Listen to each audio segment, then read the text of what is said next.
Para sedherek pasamuan, wilujeng pinanggih ing renungan patinan Gereja Kristen Jawa Purwantara dina Senin Kliwon tanggal 22 Juni taun 2026.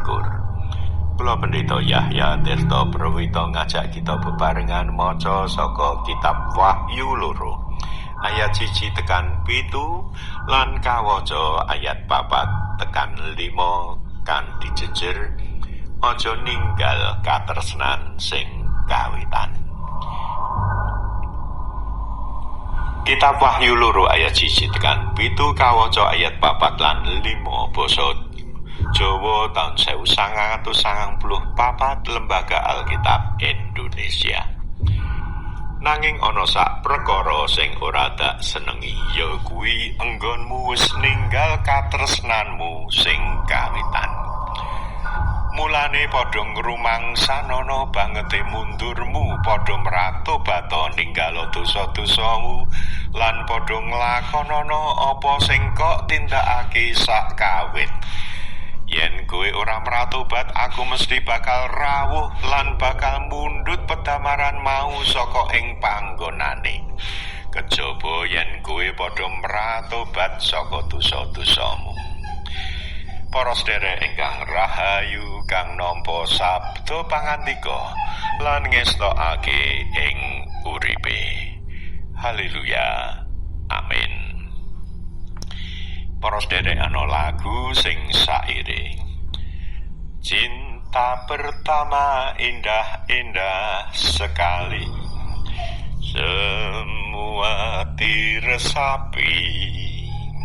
Jarine cinta pertama utawa katresnan sing kawitan iku indah, mula ora bakal lali, tetep eling lan digawa nganti mati.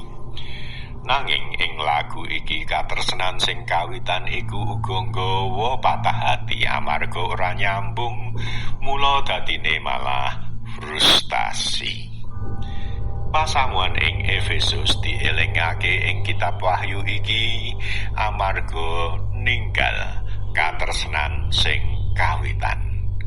Katresnan sing gawa ing pamratobat ngesorake diri lan nunggil dadi umate Gusti.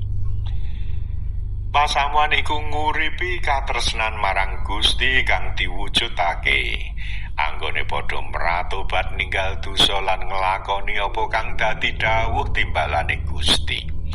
Katresnan iku kaya dene pedamaran kang murup lan diselehake ana ing panggonane, madangi ing sakupenge.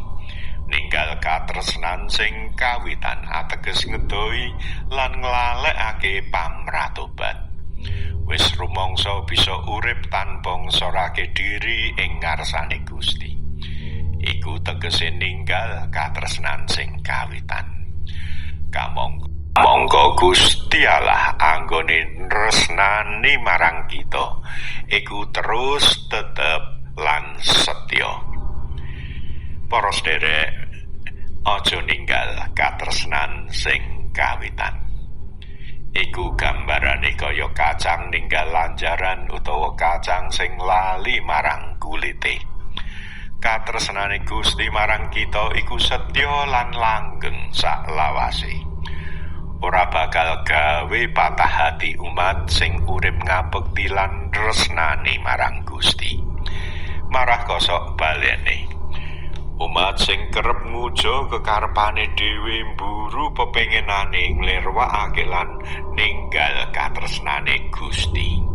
Dudu Gusti sing ora nresnani kita, nanging kita sing ninggal katresnane Gusti.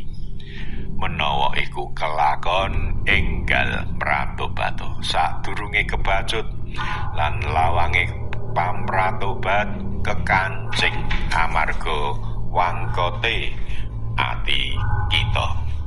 Amin. Tuntunan kanggo nyuraos. Apa kang bisa kanggo sarana njaga katresnan sing kawitan marang Gusti iku tansah kaya dene pedamaran kang murup ing urip kita. Monggo katuran nyuraos. lan pandonga. Duh Gusti, mugi gesang kawula tansah nguripi katresnan kang kawitan ing pangabekti marang Gusti, ing pamratobat padinan, ing gesang kang dadi dalaning berkah. Wonten ing Gusti Yesus kawula ndedonga. Amin. Para sedherek mekaten renungan padinan. Mugi Gusti paring berkah dhumateng kita. Amin.